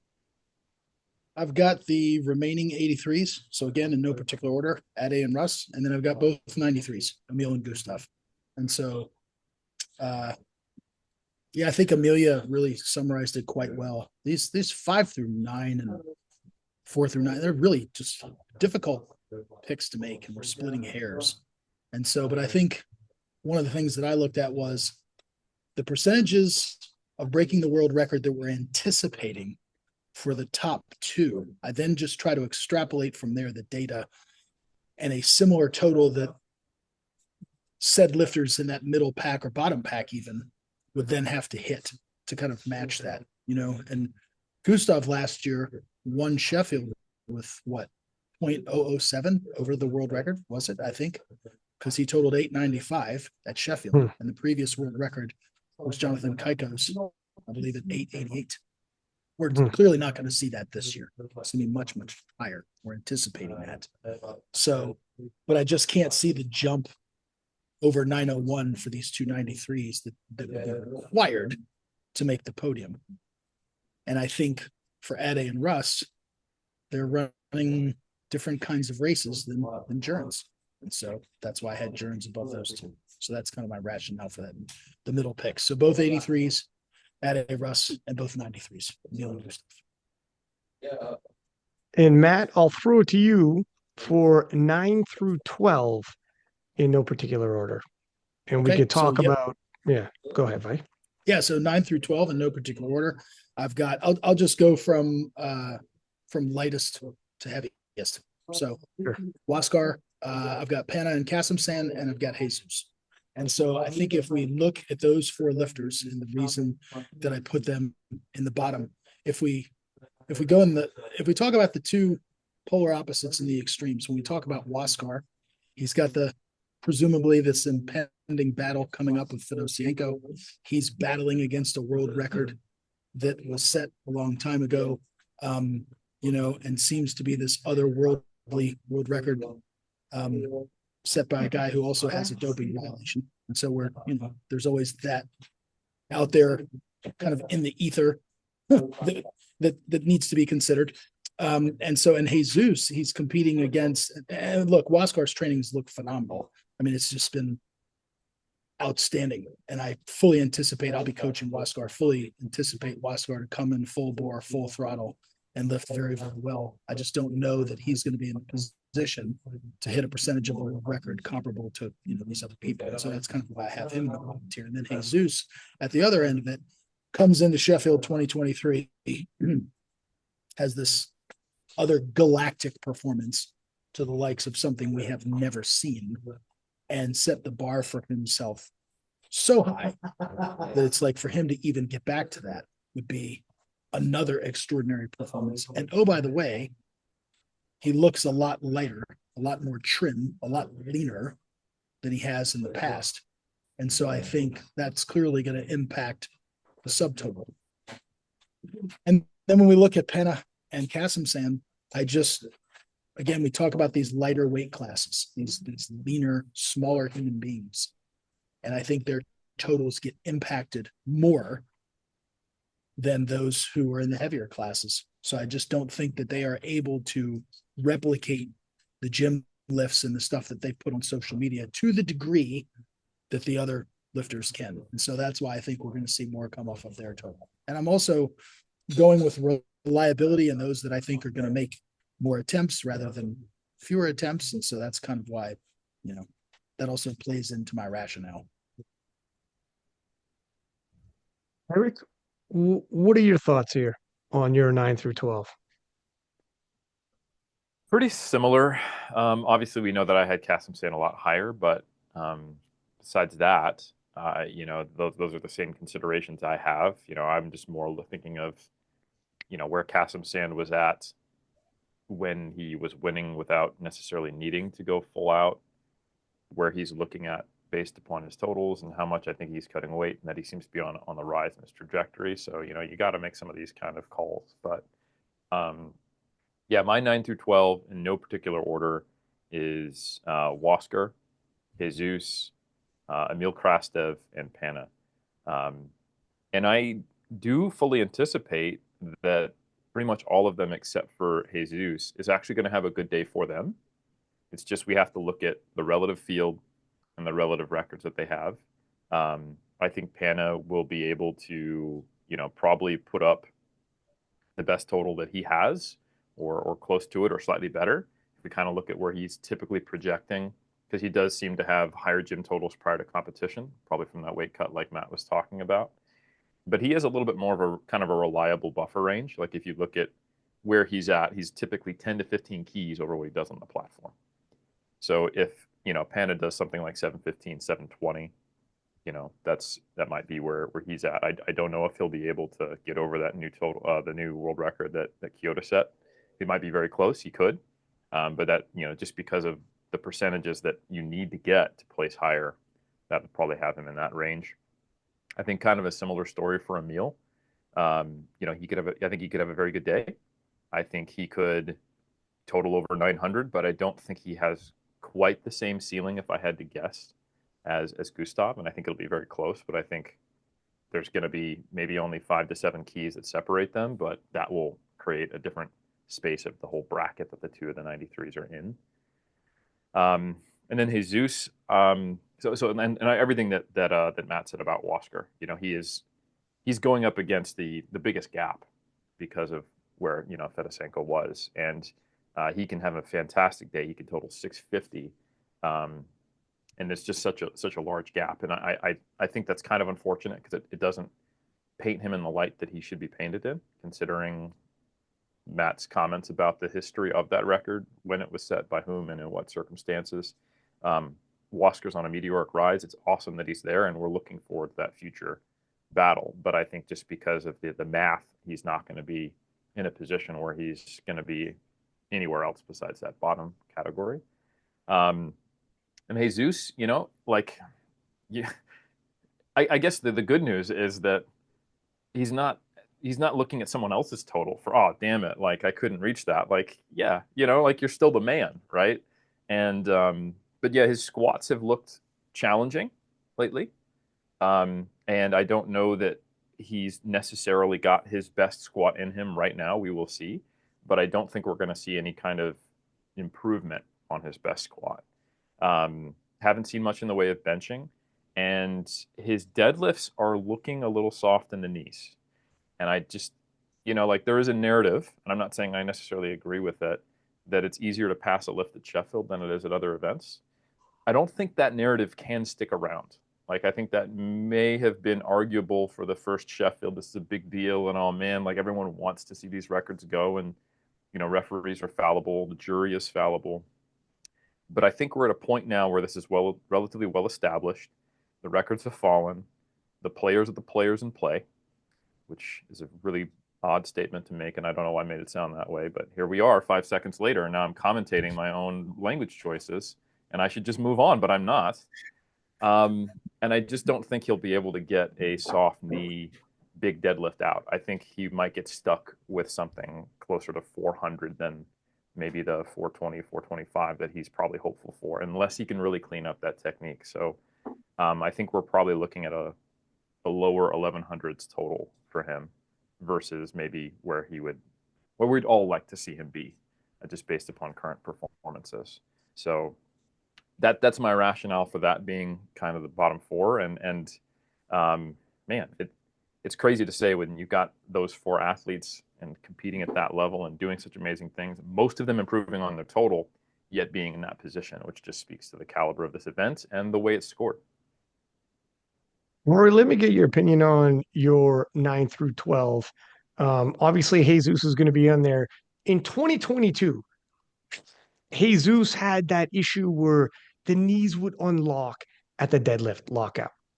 And we seen it, it looked as though it was locked and then would unlock. Comments when I repost on King of the List, people had noticed this is resurfaced, and it would appear as though when he's at his top end, they lock and then they unlock. And if you zoom in, it's there. This isn't, I don't think a very huge controversial hot take here. Do you think this is going to be a factor? Does he have time to clean this up? Is this a reason why he would end up in your 9 through 12? Obviously, Jesus, and we'll balance this out by giving him flowers. He's the strongest man alive, and probably his top end is the strongest powerlifter of all time. So so even on a bad day, I think he's the strongest man alive. But in terms of he's got to break his own record, and to, like Eric said, he's a victim of his own success to a large extent as well. He had his first Sheffield might be one of the most impressive powerlifting performances I've ever seen. And we had a show debating whether that was the most impressive. And if it's not the most, it's in the conversation. So Jesus, the strongest man ever, and has one of the most impressive performances we've ever seen. So we're going to temper this discussion with that. But having said that, what are your thoughts? Yeah, so I'll rattle off my top four really quickly, and then I'll speak to the individuals in that. Sorry, my bottom four really quickly, and then I'll speak to the individuals in that group. So, got sort of heaviest to lightest. I've got Jesus Olivares, Emil Krastev, Panna, and then Wasker. So, yeah, Jesus is a victim of his own success. He set the record really high. And therefore, if he wants to have a shot at being in the mix at an event like Sheffield, which is scored off proportion of the world record total, he needs to not just not just be the strongest man in the room. He needs to be the strongest man in the room compared to him when he was his strongest, which is just like a really hard standard to meet. To Matt's point, I believe he has trimmed down a little bit. It looks like his squat may have taken a little bit of a hit. It doesn't look bad by any means. I think I saw a 455 kilo squat, which was harder than I have seen him squat those kinds of weights before. I mean, impressive squat, yes, no one's here disputing that, but it's not. Does it look like he can come in and squat over 470 or even over the 477.5 squat world record?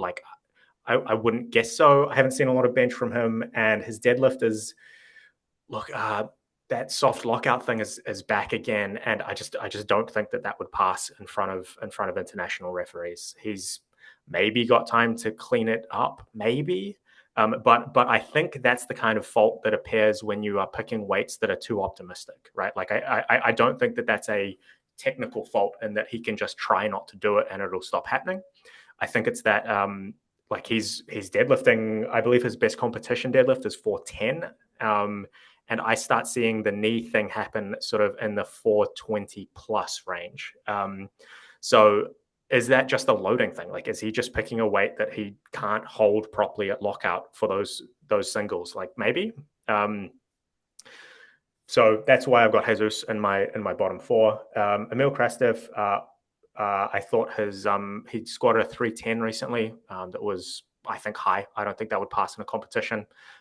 His hit rate historically is not awesome. I think he can go over 900. I think he's strong, but do I think he's strong enough to get at least 102%? No, nowhere near. And I think Gustav is just both has a higher top end and a better hit rate. So I do think that Gustav is going to sort of clinch in that area. Panna, he did that 730 recently that he did at just under 70 kilograms. And to Eric's point, he typically hits sort of 10 or 15 kilos less at 66 than he does at sort of the 69 to 70 kilo range. But even if you use optimistically 730, that only scrapes the world record now. That gives him 100.69% of the world record total. So even the most optimistic total is just not going to be enough to push up the rankings here. And Waskar, I want to say, I think if we were going to pick this, I think Waskar is going to set the biggest PB total out of any of these men. I'm actually picking that he's going to come in very strong. I'm picking about 662, which would be about a 30 kilo PB total for him. Just under 30 kilo PB total for him. It's huge. But because that world record total is has the history that it has, even being that much stronger compared to where he was in Worlds, where he only sort of just hit 95% of the world record total, coming in and hitting a massive PB is just not going to be enough given that history. So I think of Waskar very highly. I can see that he's putting in a huge amount of work and he's improving very, very fast. He's just in an unfortunate position where the 59 kilo world record total is, as Matt said, sort of kind of otherworldly, and he's has to be proportionately better to move up the rankings. Amelia, well said. First off, Amelia, what is your 9 through 12? So I think mine are exactly the same as Rory's. I've got in no particular order, from lightest to heaviest, Oscar, Panna, Emil, and Jesus. Really, a couple of those athletes fell in there just because I ran out of room in the middle band. I guess it really was. I was like, oh man, I'm going to the bottom band now. But yeah, I mean, I don't want to harp on repeating kind of the same points that have been made already. I think the percentage, the athletes that fall in that category, a lot of them, the percentage just doesn't work in their favor quite as much as some of the other totals, some of the other athletes. Hannah obviously has only just been put in. Of course, he's prepping already for it or in prep for it, but I think when you hit maybe a couple weeks out, 2, 3 weeks out, you're expecting not to get the call up. So obviously didn't work in his favor. like these guys said, I think he is going to have a good day and probably break that uh, record total that he has, that total that he has. Um, Emil, I think, will also come in strong. His hit rate, yeah, not always fantastic, but when he's on, he's really on. I think people forget how phenomenal of a bencher he is because obviously he's often up against Keiko. But I think his best bench in competition is 237.5. The world record is 245.5, I believe. So has that huge bench on him. But yeah, I mean, in terms of where they're falling and why they're falling into that lower bracket, same reasons as been given before by the other fellows here. Okay, I got some questions for everybody. I'll fire these off. Some of these might have already been answered based on your picks. If it has, consider just a summary of. So let's throw this out here. I'll throw it to you first, Amelia. Who do you think wins the Battle of the 83s? That was the one question I didn't want to answer. Ah, you know what? Thank you. Say That's Thank you Russell so or he. Get yourself thank kicked you out so of the much. Thank UK. you so much for asking that question, I said in the break, I was Ryan. like, I'm glad I Thank you. didn't have to put those guys in order. That's a really, really tough question. It's actually not one that I've put too much thought in because I've just thought it has been so close. I think I think Durans wins the Battle of the 83s. That's what I'm gonna say. And it looks like Eric disagrees with me. Um, He's always making those faces. I eyebrows again, he love. can't control them. Um, but yeah, I'll say He's like Durans. Millhouse with the. Someone make that meme, please. Um, Yeah. yeah, I that's who wins, and I think that's just Durans is, Mr. Consistent, and I think he's got a really cool head on him. His training's been amazing. He's been consistently building. He's not just come out of the woodworks. He's been there, and he's, like you guys said earlier, had this kind of second wind. Um, and when he puts it together, he really puts it together. So I think it will be very close, and I think it will be whoever goes 9 for 9. But I think that could be Durans on the day. Matt, what are your thoughts here? Well, mine should be pretty obvious because I have Jones coming in fourth, so I think Jones is going to win the 83s. So, and the lift of the day is going to be, as we all know, and as it was at Worlds, to start things off, is going to be Russ's third squat, and can he meet the standard? The horsepower's there, the strength is there. They made the switch to heels. I don't know if he's still in heels, but can he meet the standard? And I think oftentimes, also what people forget about with Russ, he's difficult to judge in the squat because of his hand placement, and so the elbows obscure the hip crease, and it puts the referees in this even more arduous position, pardon the pun, of looking at that part of the body, and it's just harder to detect. And given his recent history, I think that's going to raise some red flags for some of the referees. But I mean, yeah, so he has to make the third squat because again, that's how he butters his bread. And so, and clearly he'll be wanting to break his own world record. But he's not the only man in the building that's going to have a shot at that world record squat.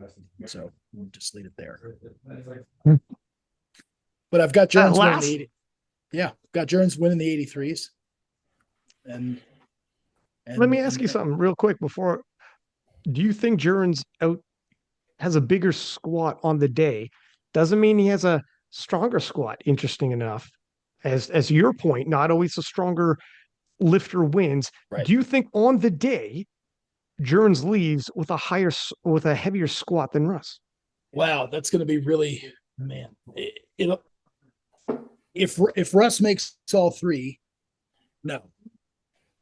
If Russ only makes two, then yes. And I know that's kind of waffling, but but I should have given you some information. I mean, yeah, Jurgens' squat is blowing up. So see these look at we're reading Eric's expression of the face, but reading yours right now. The way when you said that, it's It's exciting. It's interesting. I'm It wondering. is exciting. It's exciting. So Right. This is going to be such a good battle. it's going to be Okay, fan. I'm going to ask you, Eric, but let me throw this out here. Russ hit 330, looked like depth, but leading into Worlds, he hit 340. I seen Russ pull 320, look smooth. I seen him pull, he hit November 335, but leading into Worlds, he pulled 340. And I seen him bench 210 in November, and he's been consistently hitting over 200 kilos. And what did he hit at Worlds here? 195. So his bench is looking phenomenal in training. Now his numbers coming down for squat and deadlift doesn't necessarily alarm me if he's cleaned them up. But does he need heavier? Is it a cleaned up Russ, lowered weight, is actually leaving him vulnerable to a much stronger Jurgens than we previously saw and a phenomenal Ade? Or is his numbers not actually come down? Perhaps he's not showing you the full deck of cards. I think he's done the smart thing, which is stripped it back, made sure they're lifted to standards, made sure they're strong, made sure they look good, where he can.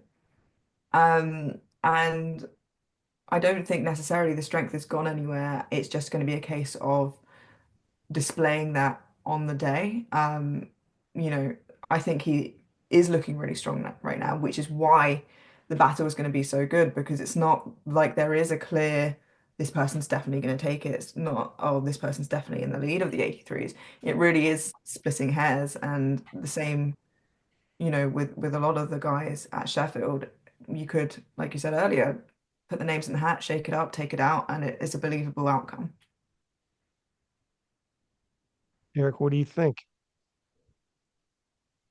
I think Russ is a competitor's competitor more than most other powerlifters.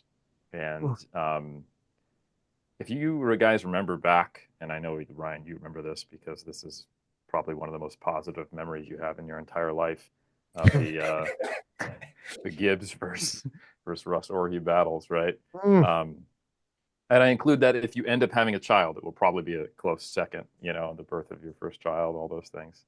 Agreed. Distant second, actually. Distant. That was the I'll last be time. rewatching Hack Gibbs during the birth of my child. I'd be like, I couldn't put my phone down. I'm sorry. Ryan, put it away, please. Push. Yeah, you're fine. Yeah, oh, he got him. Yeah, but I would just want to point out that the last time Russ totaled in the 700s was when he placed second at World Championships. And from then, he leveled up. And I don't think that's just the time course. I really do think Russ hates losing, loves winning, wants to win, and it will be. I think in many ways, there's a lot of powerlifters who bluster and talk, and they're very confident, and they can be arrogant, and they get in trouble because they focus on numbers and putting up big numbers and proving people based upon numbers.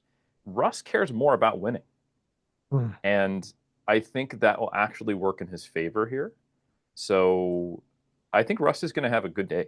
And I think he's making adjustments, right? We're seeing him change things. He's wearing squat shoes. I think, you guys know I put Ade in third. So I don't think it's going to be enough to beat Ade, but I do think we're going to see a very strong Russ, and probably the best we've seen from Russ. So yeah, I don't know if you want me to. I sort of answered both questions, but that's kind of how I think Russ's performance is going to go, and I simply just think that Ade's trajectory and his top end is just a bit higher than the other two gentlemen. But I'm actually really interested to see it as well, because Matt has the closest insider knowledge on Jurgens, and it sounds like he is going to surprise maybe all of us except for Matt. And I was in the building with Mr. Omasakan at our squads event yesterday. That is true. Just saying. You Was that the gotta end of the love it. story? You gotta love it. It's all I'm, I what love did, the I'm sorry, what did you say, Amelia? So was that the end of the story? That's the you end of gotta the read between the Just story. lines. saying it. You Just gotta read saying. between the He's lines. got all this secret knowledge. That's what It we're was- saying. So in maybe the you'll be able Rory, to the hold on to Jurin's performing really, really well when Kel does far better than you're saying. Like you'll have something. You'll get like the door prize, you know? Rory, Oh what are your man. thoughts on the Battle of the 83s? Okay, so I obviously I picked Ade on the podium, so I am going to be at least internally consistent and pick him as winning the 83 kilo class. However, like it's one of those things where like I would not be surprised by really any outcome here. Like any of these three men could win. Um, so Russell or his 345 squat from December was high. Without a question, it was high. And there are, and this is a point that I made earlier as well, there are some technical faults that you can tidy up just by focusing on it, right? Like if you tend to miss the rack command, you can hold your bench a little bit longer, don't miss the rack command, you're good. There are some technical faults which are strength faults in disguise. And so like missing depth on a squat is a like an air quotes technical failure, but you can't just try harder and magically make that better. The reason that people tend to miss going into the bottom range of motion of a squat is because either consciously or unconsciously, they don't think they're strong enough to get out of that position if they end up in it. So Russell, his squat, the 345 was high. Now that was in flats, and I believe he's like since switched to heels. It has been a long time since was it 2019 nationals where he went 1 for 3 on squats, and in my opinion, that one that he got was an absolute gift. Since then, he's generally been pretty good, and so I want to give him a little bit of a benefit of the doubt since he did have that like quite bad failure like a reasonably long time ago now and has like generally been good, but I think his squats have been creeping higher. The highest squat that I've seen in training was high. I would be worried about that. Jurins is also in my DMs at least once a week, and so I've probably seen a little bit more of his training than his public as well. And I will say his squats look absolutely phenomenal. So I'm picking Jurins as coming in. Like I had him in the sort of 5 to 8 range, but like Jurins is coming in really strong. If I'm ranking them, I'm saying Ade, Jurins, and Russ third. So I don't. Did Russ hit? I don't think Russ hit 345. Are you saying 335? Yeah, Green? 4th of December. He did. Hold on a second. I'll send it to you afterwards. Yeah, I got it. 345. And Did anyone else also, see this? I want to I have argue as well quickly the fact that not, I don't know if depth, the way you're describing it, is necessarily a strength issue in disguise. I don't doubt, Coach Rory is wrong because Oh, I he know he. did. Holy sh! Sorry, I gotta see this. Let me view this right now in live.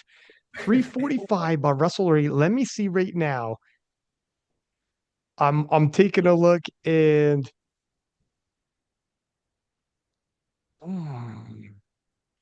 Oh, he thinks it's borderline. I was reading his face. He didn't have one of those high reactions. no, I think that might have been a little high. What I was saying to And Rory was hmm. it. I don't know if the way you're describing it is necessarily a lack of strength, but rather, like you said, a lack of confidence. And I think that comes into more of the, you know, mentality around the lift rather than when they have the capability to do the lift.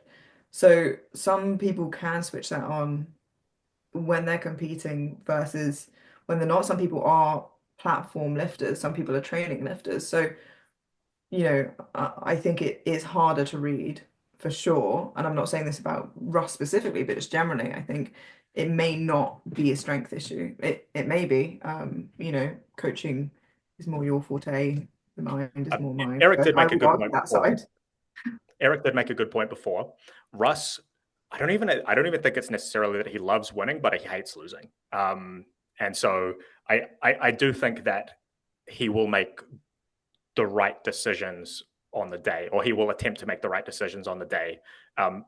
given that. Like I'm absolutely not doubting that. So yeah, you do make a good point, Amelia. Yeah, you know what, Frig, the more I watch this, the more I could talk. I've literally just watched this thing like 10 times in a row now. And I could talk, I threw it in our group chat, by the way. Yep. I could talk my way. Look, Amelia grabs her phone. Let me see this thing. Maybe it's the angle though, because the angle isn't the greatest. God, God, I don't know. Here's the thing too. If he thinks it passed, and if Joey thinks it passed, does that influence what they load up for their third? And this is where, I think they're going to take a third. They're very confident yeah, because you Russ can't miss his third squat and be in the race. that's right. Yeah. You're right. And Yeah. they're not And- foolhardy. Go ahead. And here's the other thing. Russell's pulling first. So I mean, that's just the data. That's not hating. That's not talking down. His PB is 340. Jern's PB is 350. Ade's PB is 363. We thought that both Jern's and Ade at their last performances had a lot left in the tank. We did not think that of Russ's last deadlift that we saw. Now, again, a lot of time has elapsed between Lithuania and now. But Russ is going to be pulling first, so his meat will be finished. Russ also very heavily curates what we see of his training. Of course, which is yeah. Which I think I don't think is a bad thing, right? Like we get to see what he's doing, but we definitely don't get to see everything that he's doing. So there may be, in fact, there is definitely hidden information here that could be influencing it. Yeah, and the questions about the bench just become what was his body weight when he's been benching 200, 205, etc. So, you know, Jurens cuts the least of the three gentlemen to make 83s. It's rather casual for him to make Amelia? 83s. You look like you're not convinced it was high, but not convinced it was in there either. Yeah, I watched it like 20 times as well. It's really hard because of the angle that he films at as well. It's hard to tell. And I think anyway, he dips in and out of the hole. It's one of those lifters that dips in and out of the hole so quickly, or where may or may not be the hole because you don't know at this stage. I think it's one of those lifts that could go 2 for 1. And last time that happened to him, obviously did not work in his favor. Regardless of that, 345 is, a ton of weight on his back, well over the world record squat. So even if he brought 10 kilos off of that, he's in a pretty good position. But yeah, watching that, I watched it a couple times and was like, oh, maybe it is high. And then a couple times and I was like, no, it looks like it's in. I paused it. No. It's one of those optical illusions. It's hard to say.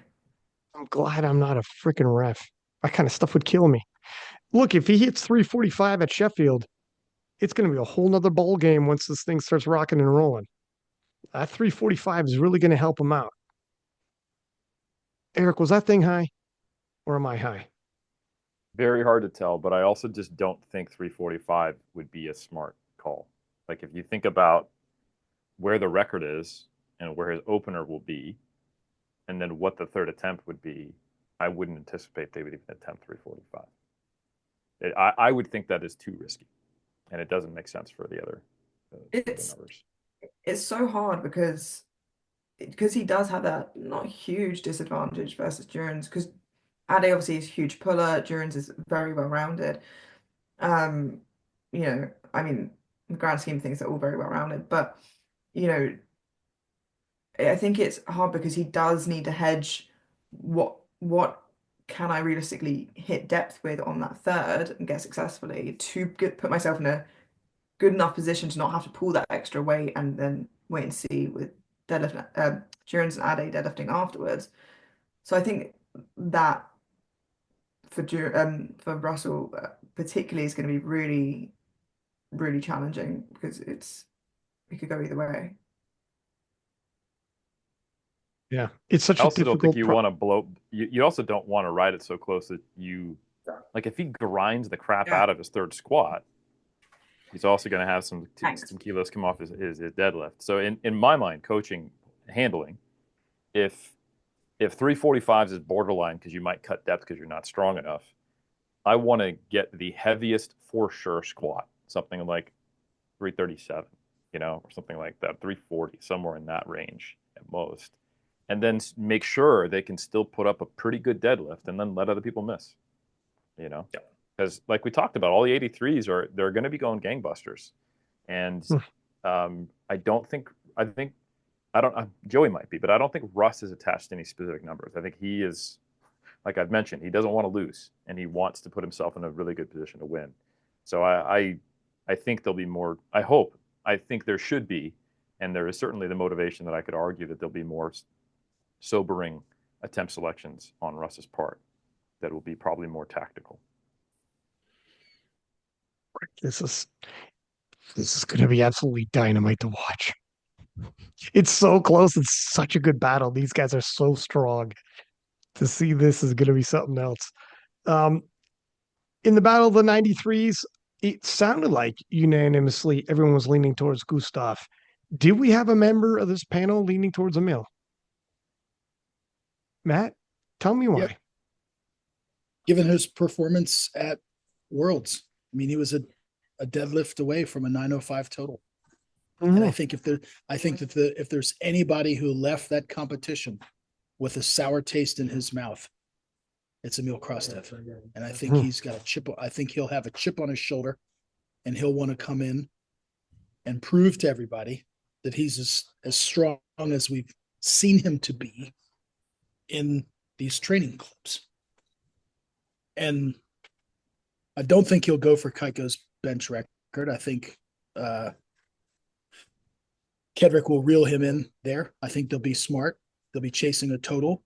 That's the only individual world record that he's got the capability of breaking anyway. And so, yeah, I think that's going to be a great battle. And I just think that Emil wants to prove to everybody that he's as strong as we think he is.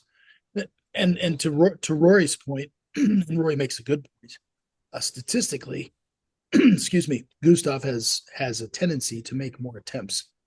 But I mean, again, Emil was 8 for 8, and then he just couldn't hang on to that last deadlift. And I imagine that has left a really bad taste in his mouth, and that's something that he has wanted to desperately have the opportunity to rectify. And I suspect that.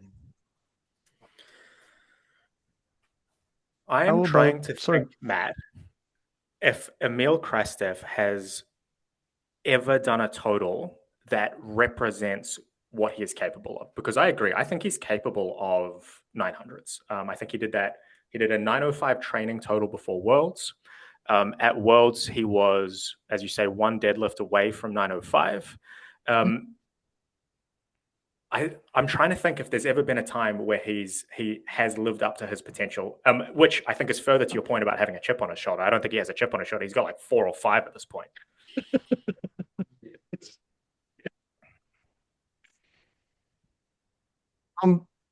Get Doritos patches. He's got a sponsored athlete. I don't have strong feelings on the 93s, Ryan, and I could definitely see it going either way. I just think if both gentlemen have their best day, I think Gustav comes out ahead. I think we're looking at something more like 910 versus 905,